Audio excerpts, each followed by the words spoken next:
Oke cuy, balik lagi sama gua Gani. Hari ini kita kedatangan satu buah laptop yang harganya 40 jutaan. Ini adalah Asus ROG Zephyrus AI G16, teman-teman ya. Pakai Ryzen AI 9 HX370, terus ada RTX 4060 laptop yang up to 100 watt, lalu RAM-nya 32 sama NVMe 1 tera. Dan laptop ini layarnya memakai OLED, teman-teman ya. Ini laptop gue tadi sempat ngeliat-liat ya, dan memang gokil. Oke, dan gak usah lama-lama, kita sekarang akan review singkat mengenai si laptop ini ya. Kita lihat dari wujud fisiknya, terus kita lihat dalamannya sampai testing-testingnya ya. Nah guys, ini dia laptopnya ya.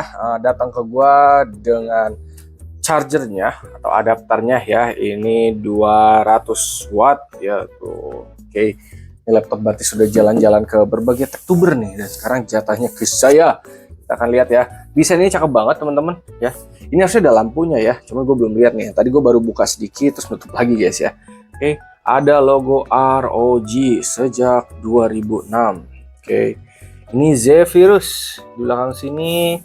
Di samping kanannya ada Type C, ini ada USB sama buat SD card ya.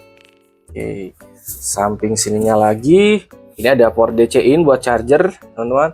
Ada HDMI, ada Type C lagi, ada USB 3 sama audio jack ya. Di bagian bawahnya dia tampilannya seperti ini. Ini kelihatannya terbuka semua, tapi kalau kalian lihat lebih dekat, cuman beberapa titik kiri dan kanan ini yang kebuka ya untuk sirkulasi teman-teman ya. Tapi harusnya laptop ini sudah mantap lah sirkulasinya. Kalau gue lihat ke marketplace, memang laptop ini harganya di 40 jutaan teman-teman ya, dengan spesifikasi sebagai berikut: Ryzen AI 9 HX370, RTX 4060 laptop ya, bisa sampai 100 watt. Terus layarnya 16 inci OLED 2,5K 2560 x 1600 WQXGA 16:10 ya. Oke, spesifikasinya sampai ke RAM-nya ada 2x16 ya, udah LPDDR5X on board teman-teman. Bisa di-upgrade lagi, ada NVMe Gen 4 1 tera. Terus ini dari mulai keyboard, touchpad, layarnya, kameranya 1080p Full HD ya, ada audionya.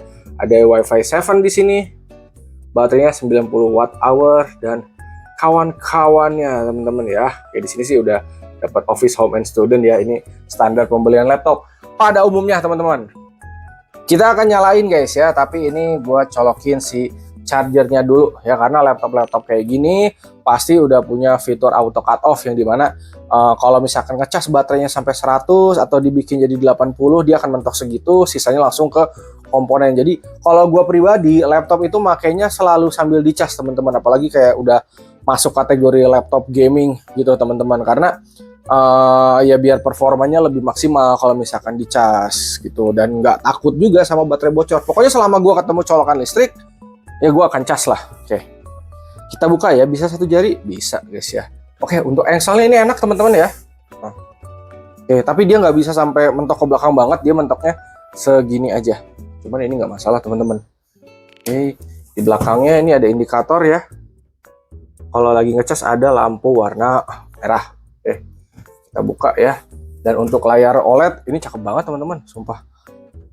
Asli guys, kalau kalian lagi nyari laptop pengen layar sebagus itu, OLED titik. Cuma memang harganya mantap guys. Kita nyalain laptopnya sekarang. Oke, disambut logo ROG. Gokil. Ini udah pakai SSD Gen 4, harusnya nyalanya cepet ya, nggak bakal lama lah. Masuk Windows-nya pasti cepat. Nah, oke, ini di belakang ada lampunya nggak ya? Wah, ada guys tuh. Ada garis-garis lampunya ya. Nah, ini dia sudah nyala. Tadi gue dengar suaranya pas lagi nyala, ting nung ning. Itunya suaranya udah menggelegar banget teman-teman ya. Kita lihat lebih dekat. Nah guys, ini dia area keyboardnya ya. Oke, untuk keyboardnya dia bukan yang full teman-teman ya, tapi nggak masalah. Tadi gue udah sempat coba pencet-pencet atau ngeklik-ngeklik kayak gini ya. Ngetik-ngetik kayak gitu, ini feelnya enak banget. Di sini ada tombol volume, mikrofon ya, sama powernya ada di atas. Untuk touchpad ini gede banget teman-teman ya, gede ya. Tangan gua kan soalnya gede, ini gede gitu. Jadi pas. Oke. Terus di sini ada stiker AMD Ryzen AI 9HX, Nvidia RTX ya. Ini pakai 4060 laptop, sama ini sudah include Office, Home, and Student. Office gitu, Office guys, Office, Home, and Student. Kita sekarang ke layar guys ya. Di sini gue udah buka advanced display. Layarnya 2560 x 1600 ya. Ini 2,5K dan dia 240 Hz. Bayangin guys, 240 Hz dengan layar OLED. Ini udah benar-benar memanjakan mata. Itu asli, layarnya bagus banget guys. Dilihat enak banget.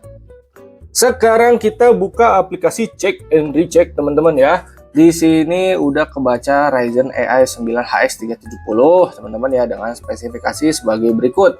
Lalu ini RTX 4060 laptop juga udah kebaca 8GB ya. Dan dia tuh punya grafik bawaan juga teman-teman. Karena si Ryzen 9HX ini punya grafik Radeonnya ya, Radeon 890M grafik teman-teman. Terus untuk suhu di sini si prosesornya ada di 60 sampai 80-an naik turun ya. Kalau misalkan laptop masih di bawah 95, gue masih cuek teman-teman, karena laptop terkadang suhunya bisa lebih panas ya. Dan untuk suhu VGA-nya di 59-an derajat teman-teman. Naik turun 50-60-an derajat masih aman ya. Dan kalau laptop, kalau kalian pengen dingin, jangan langsung naruh ke meja kayak gini ya teman-teman ya. Jangan dicontoh kayak gue nih, karena kayak ini sirkulasinya kan ada di bawah. Enaknya sih kalian pakai meja yang bolong-bolong atau kayak stand laptop gitu teman-teman, yang buat laptopnya biar bisa mengeluarkan sirkulasi udaranya lebih baik teman-teman. Gitu ya. Oke, untuk NVMe di sini udah kebaca 1 tera Gen 4 kali 4 ya. Dan di sini mungkin karena laptopnya sudah jalan-jalan ke berbagai tech reviewer, goodnya di sini 96% teman-teman yang datang ke gua ya. Tapi kalau kalian baru beli ya jelas 100%. Untuk speednya di sini 4900 dan 2900 ya. Ini untuk keadaan 96%. Kalau misalkan lagi 100% mungkin ini bisa 5000 atau 6000, dan ini bisa 4000-an teman-teman ya. Oke. Next kita ke webcam teman-teman. Di sini 2,1 megapiksel ya. Kalau videonya biasanya 1080 60 Hz 30 fps ya. Kalau gue lihat untuk si webcamnya, dia tuh sebatas ya udah aja ya. Ini gue pakai pencahayaan dari lampu di ruangan ini ya. Kalau misalnya kita tambah ring light gitu dari depan, ini akan jadi lebih better teman-teman ya. Tapi balik lagi masih sebatas ya udah aja ya. Terus ini kalau kita pindah ke tab video, ya tuh kayaknya ada settingannya. Cuman di sini gue nggak nemu, dia langsung otomatis kayak gini teman-teman. Yang area belakangnya jadi blur dan seperti ada auto tracking teman-teman. Jadi misalkan gue kayak kesini atau kesini tuh, dia bisa ngedeteksi gitu guys. Tuh. Jadi kayak bisa nge-zoom in, zoom out teman-teman ya.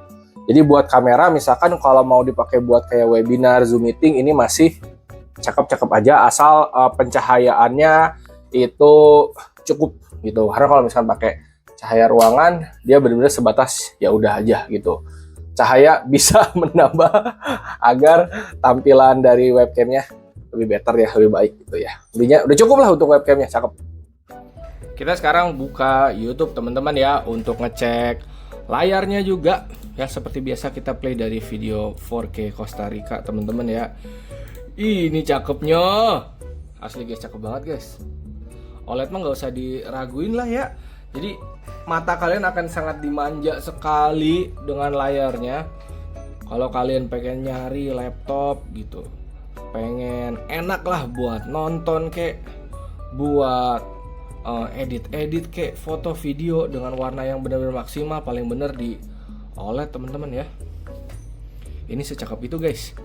Dan kalau misalkan kalian cari video yang 8K juga Bisa sih harusnya teman-teman ya, nggak akan ada masalah dan hasilnya masih cakep-cakep juga teman-teman.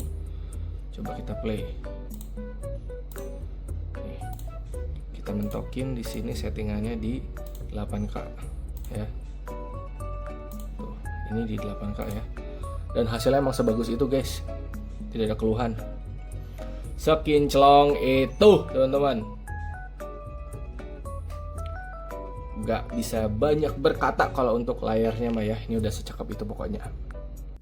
Selanjutnya kita akan tes suaranya ya, si Safe and Sound ini teman-teman. Kita akan nyalain untuk volume di YouTube-nya gua fullin, sama yang di laptopnya juga gua fullin ya. Kita dengar suaranya.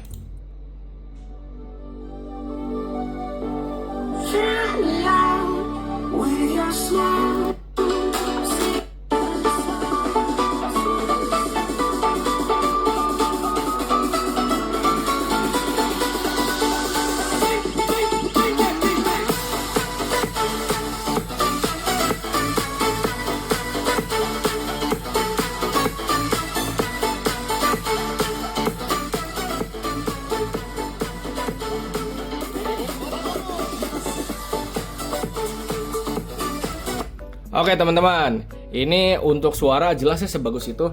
Dan kalau kalian lihat di laptopnya, suaranya tuh dari sini teman-teman, dari pinggir sini ya. Jadi speakernya di kiri kanan. Ini cakep banget ya untuk suara. Terus kalau untuk volume, mau di YouTube 100 dan di sistem laptopnya 100 juga, gue nggak masalah teman-teman. Itu gede banget, tapi nggak bikin telinga gue sakit. Jadi fine-fine aja kalau misalkan volumenya mau mentok 100. Cuman gue pribadi kalau misalkan dipakai di rumah ya di 50 atau 60 volumenya itu udah cukup teman-teman ya. Sama di sini kita bisa ngatur juga tingkat kecerahan layarnya ya, mau berapa. Kayaknya gue pribadi akan pakai di 60 sampai 70 juga ya, karena ini subjektif nih untuk layar sama audio. Intinya buat audio mah udah cakep, aman banget teman-teman. Ngelanjutin yang tadi soal baterai auto cut off teman-teman ya, silahkan bisa dibuka di aplikasi My Asus teman-teman. Nanti kalian bisa pergi ke tab baterai.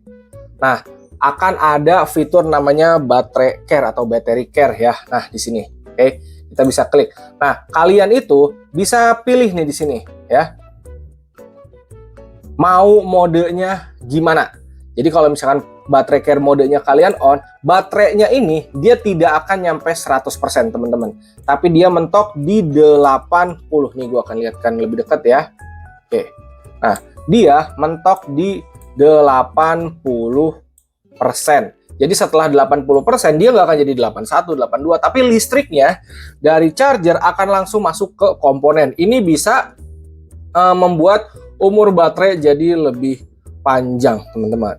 Nah, kalau misalkan kalian sering keluar rumah, kalian bisa pilih yang 100%-nya juga teman-teman. Jadi baterainya tetap sampai 100, habis 100 itu nanti listriknya ke komponen. Jadi nggak ada tuh guys istilah kayak, oh baterai aku kembung, baterai aku kembung. Nah, untuk laptop-laptop zaman sekarang, apalagi Asus kayak gini, dia udah ada fitur perlindungan buat baterainya. Jadi pada saat pakai laptopnya, dicas aja dan baterai care modenya di-onin. Kalau misalkan di rumah, gue biasanya pakai di 80 aja cukup, karena kan di rumah banyak colokan, banyak stop kontak gitu. Kecuali kita lagi keluar kemana-mana gitu ya, rada susah nyari stop kontak gitu, ya di 100 aja. Jadi baterainya tetap sampai 100. Intinya baterai care mode gue saranin untuk dinyalain teman-teman. Selanjutnya kita akan melakukan benchmark kecil-kecilan sama testing game teman-temannya seperti biasa. Jadi teman-teman tinggal nikmati aja hasil testingnya. Kita ketemu setelah testingnya selesai.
Nah teman-teman, kita sudah selesai ya nge-testing si laptop ini. Tadi di benchmark alhamdulillah nggak ada keluhan. Terus juga pada saat main game kita settingannya di 2,5K mentok semua ya. Di Wukongnya di cinematic, itu di atas ultra, sama di Cyberpunknya di ray tracing overdrive, itu hasilnya masih 30-an fps naik turun teman-teman. Jadi masih aman banget. Dan gue bener-bener senang banget ngedengerin suaranya atau volume dari si laptop ini, yang volumenya dari kiri kanan ini bener-bener enak banget di telinga gua. Sama layarnya juga udah pasti nggak ada keluhan ya, OLED udah cakep banget. Oke, segitu aja paling dari gua. Kalau misalkan teman-teman minat, linknya udah gua drop di deskripsi sama di keranjang ya. Oke, hatur nuhun, terima kasih dan thank you, semoga bermanfaat.